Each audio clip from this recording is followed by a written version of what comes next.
Mesdames et messieurs, bonjour. Je viens encore vers vous ce soir parce que nous sommes dans le timing de la politique en ce moment, voyez-vous. Le timing de la politique gabonaise, les débats sont ouverts, les vidéos sont ouvertes, les discussions sont ouvertes. Et nous sommes là en ce moment, dans ce timing-là, parce que c'est le moment de rattraper un peu le retard que nous avons eu par rapport à M. Brice Clotaire Oligui Nguema, président de la transition du Gabon, qui a pris de l'avance sur l'opposition, si je peux dire ainsi, ou bien sûr PUR, qui vient juste de faire son lancement hier du parti PUR. Je tenais à répondre non seulement déjà, il y a quelques jours, il y a 2, 3 jours, j'avais répondu aux détracteurs à la veille du lancement du parti PUR. Donc, vendredi, j'avais répondu aux détracteurs de M. Jonas Moulenda. Aujourd'hui, je tiens à répondre avec exactitude et avec beaucoup de précision aux mamans des enfants de Jonas Moulenda. Mesdames, bonjour. Je viens vers vous aujourd'hui solennellement.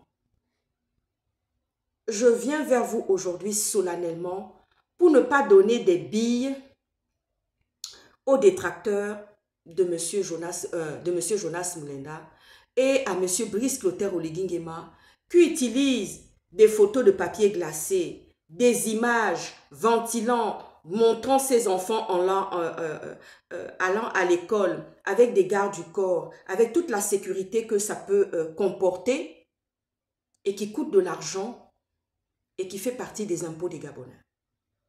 Je tiens à répondre aux mamans des enfants de Jonas Moulenda et à ceux qui ont ventilé que M. Jonas Moulenda était un mauvais père. Je suis la défendresse des droits de M. Jonas Moulenda en tant que stratège en sécurité et en tant que communicant aussi. Parce que dans la stratégie, nous faisons aussi de la communication. Mesdames, s'il vous plaît, un peu de retenue. Monsieur Jonas Moulenda n'a jamais été un mauvais papa. Et ça, ce n'est pas le pédigré des journalistes. Alors là, s'il y a quelque chose qu'on leur connaît, les journalistes ont beaucoup de tendresse, que ce soit femmes ou hommes, féminin ou masculin. C'est des gens qui ont beaucoup de tendresse pour leurs enfants. Parce que le métier qu'ils font, c'est un métier de broyeur. C'est un métier d'engloutissement. Vous savez, moi, quand mon papa, justement, mon papa avait un regard, beaucoup d'amour, de tendresse sur nous, parce qu'il savait qu'il faisait un métier qui n'était pas facile, un métier à risque, un métier où il était face aux caméras nationales et du monde entier, sous les projecteurs de la lumière, voyez-vous. Et je me souviens qu'un jour, on était venu à la maison faire un reportage sur mes parents, notamment sur mon papa. Et moi, j'avais surgi comme ça dans le jardin. Et pourtant, toutes les mesures avaient été prises. On était censé être avec nos nounous. Eh bien, vous savez, un enfant, par curiosité, quand il voit toutes ces voitures qui arrivent, les caméras qui arrivent, on appelle ça comment? Les directeurs de reportage qui arrivent pour mettre les choses en place, eh bien pour un enfant, c'est quelque chose de très attirant, très attrayant. Et là, je me suis échappée de la vigilance de ma nounou pour aller directement me blottir dans les bras de mon papa. Et mon papa a dit, écoutez, on arrête immédiatement ce reportage, on va le refaire plus tard, parce que je sens que ma fille est tellement en excitation et de curiosité, parce qu'elle commence déjà à me parler, elle ne comprend pas ce qui se passe devant tout le monde, et là il a demandé que ça s'arrête, et qu'on refasse le tournage pour une autre fois. Je tiens à rappeler aux mamans des enfants de Jonas Moulenda un peu de retenue. Monsieur Jonas Moulenda, journaliste d'investigation, écrivain et président de PUR, n'a jamais été un mauvais papa. Vous savez, quand votre époux quitte son pays avec un péril pour un pays lointain, on avale ça. On le garde dans son ventre et on prend le pagne, on attache à la table. Et on se dit, on attend les beaux jours, on attend les bons moments où ça sera le moment des retrouvailles pour pouvoir se retrouver et présenter les factures à M. Jonas Moulenda.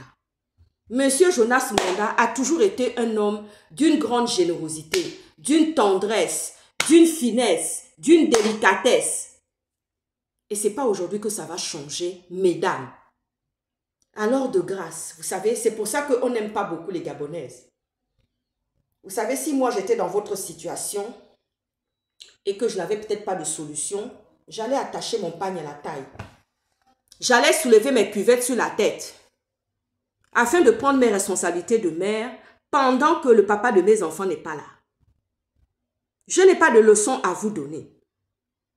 Mais que tous ceux qui en tirent parti pour faire du matraquage contre Jonas Mulenda ou qui font des choses pour pouvoir faire, pour être des détracteurs, raconter des mensonges aux yeux du monde entier, c'est une honte. Monsieur Jonas Mulenda n'est pas parfait, il est comme nous, hein. Il a des qualités et des défauts. Mais celui-ci, pas du tout. Quand monsieur Jonas Mulenda a perdu sa fille, assassiné, et qu'on a fait prélèvement d'organes, monsieur Jonas Mulenda est toujours aujourd'hui attristé de cette situation. Et pendant ce temps, vous qui êtes en train de chouchouter Brice Clotaire Oligui Nguema, monsieur Brice Clotaire Oligui Nguema n'a jamais mis les assassins de la fille de Jonas Mulenda en prison. Jusqu'à preuve du contraire, nous n'avons pas encore entendu que les avocats de monsieur Jonas Mulenda ont été appelés à la barre à Libreville pour un procès au pénal contre les assassins de la fille de Jonas Mulenda qu'il a perdu brutalement. Est-ce que vous imaginez un peu le choc que ça peut faire chez quelqu'un? Est-ce que vous imaginez un peu ça? Parce qu'il y a certains détracteurs qui viennent pour dire que oui, monsieur Jonas Mulenda n'est pas un bon père. Mais qu'est-ce que vous en savez? Qu'est-ce que vous en savez? Quand il partait, sa fille était toute petite, sa petite puce était petite. Aujourd'hui, elle a 10 ans. Évidemment, son papa lui manque énormément. Elle voit son papa seulement à travers des vidéos, à travers la télévision, à travers un combat politique. C'est vrai qu'elle a envie de serrer elle a envie que son papa la prenne dans ses bras. Ça, c'est certain. Et plus que certain, même pour cette petite puce. Et d'ailleurs, je l'embrasse très, très fort. J'embrasse très, très fort tous les enfants de Jonas Mulenda qui n'ont pas leur papa en ce moment et dont l'amour et l'affection et plein de choses leur manquent actuellement de la part de leur papa. Et j'en vois aux orties et dans les ronces ceux qui viennent détracter, raconter des choses mensongères en disant que monsieur Jonas Mulenda est un mauvais papa. Vous savez, c'est facile de ventiler des images avec papier glacé pour dire que oui, moi j'amène mes enfants à l'école, oh, moi je fais ceci, oh, moi je fais cela. Vous savez, monsieur Oligui, quand j'ai vu le manège qui s'est fait devant les caméras partout dans le monde entier, j'ai pensé à mon papa. Mon papa faisait ça aussi avec nous. Parce qu'on était à l'école française. La même école où vous avez amené vos enfants. C'est là où nous aussi on allait.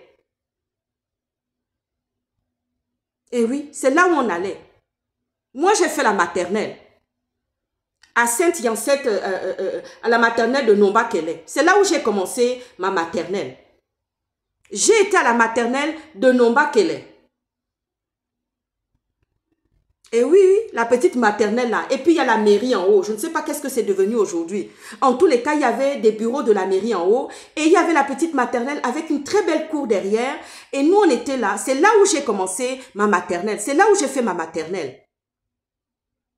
Monsieur Oligui et les détracteurs de monsieur Jonas Mulenda.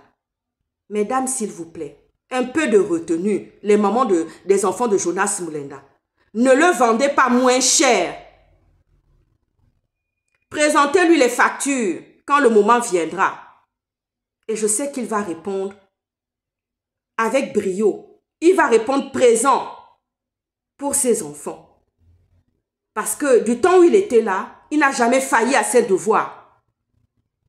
Toutes les grossesses que les femmes ont amenées à Jonas Mulenda, il a accepté ça, il a pris ça, il n'a jamais rien dit. C'est pour ça qu'on dit que les femmes gabonaises adorent la facilité. Pendant que ton mari n'est pas là, qu'il est parti pour un voyage lointain, pour la bagarre, pour le mieux, ma chérie, retenez vos langues.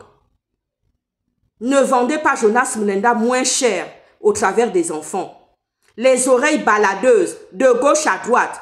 Vous savez, quand tu as un problème avec quelqu'un que tu aimes tant, attends le moment où la tempête va passer. Attends le moment où il y aura le calme. Pour pouvoir dire, hé Jojo, hé Jonas, pourquoi ceci? Il n'y a que les montagnes qui ne se rencontrent pas. Mais les hommes se rencontrent. J'avais sorti ça un jour à un Gabonais qui faisait le petit fiero là-bas au dehors. Je l'ai rencontré et vous savez ce que je lui ai sorti en premier? Je ne lui ai même pas appelé par son prénom. J'ai dit, ah, il n'y a que les montagnes qui ne se rencontrent pas, mais les hommes se rencontrent. Il était tout honteux parce qu'il était avec son épouse. Il s'est empressé rapidement d'aller me présenter à son épouse, que j'ai embrassée, que j'ai prise dans mes bras. Et ensuite, ils sont partis. Il ne m'a même pas dit, oh, tellement il était honteux. La confusion et la honte s'étaient abattues sur lui. Alors, mesdames, s'il vous plaît, un peu de retenue. Un peu de retenue. Parce que si on prend une balance et on commence à mettre les problèmes de Jonas Mulenda, sa vie qui a été menacée, ses difficultés, et puis celles des autres, je crois que le compte est vite fait. Alors, de grâce, mesdames, prenez un peu de la distance. Je sais que ce n'est pas facile. Vous allez me dire, mais elle est qui? Elle est qui pour parler? Mais je suis une femme comme vous. Je connais la souffrance. Et oui, imaginez-vous si demain on m'appelle et me dit, oui, le papa de mes enfants a un problème de santé ou quelque chose, il va falloir que je prenne en main certaines choses. Parce que c'est lui qui gère tout. Eh oui. Mais je vais attacher mon pagne à la taille et puis je vais y aller. Je vais aller gérer ça. Combien de fois le papa de mes enfants n'est pas parti faire la cuisine? Parce que on est rentré ensemble des courses, le temps qu'on se gare, le temps qu'on mette notre voiture. Il y a déjà quelqu'un qui est là avec un problème. Et ça va durer 2 heures de temps au dehors. 2 heures de temps. La dernière fois, j'ai décroché le téléphone en plein minuit. Pour dire, j'ai un problème d'urgence là, d'un Gabonais. Pardon, il faut sortir. Il est sorti. Il n'était pas obligé. Mais comme nous avons ce lien d'enfant qui est très fort, il est sorti pour porter secours à ce Gabonais-là. Et aujourd'hui, ce Gabonais-là est assis avec ses papiers. Vous avez déjà vu ça où? Un peu de retenue, mesdames, s'il vous plaît. Nous sommes rentrés dans une zone de turbulence, nous sommes rentrés dans une zone de combat, parce qu'à chaque fois que vous allez ventiler quelque chose, les mauvais conseillers de Brice Potter Oligingema qu'on n'a jamais vu vont aller lui ventiler qu'écoute, amène tes enfants à l'école. Parce que M. Jonas Mulenda ne peut pas amener ses enfants à l'école. Mais Jonas Mulenda le faisait déjà, avant qu'il ne quitte le pays, qu'on le pousse à y quitter. Avant qu'on ne pousse que la bête qui était là. Parce que je ne veux plus citer les noms de ces bêtes-là. Ah oui, je fais comme ça, comme on fait chez nous. J'enlève ça de mon corps comme ça, et puis de mon manteau, de mon vêtement. Je ne veux pas les citer, hein. Je ne veux même pas les citer. Ces bêtes-là, qui étaient là, les Frédéric Bongo, les façons. Batla bamatsana va voilà. Bama banga va voilà. Bamen wen. Mesdames, un peu de retenue.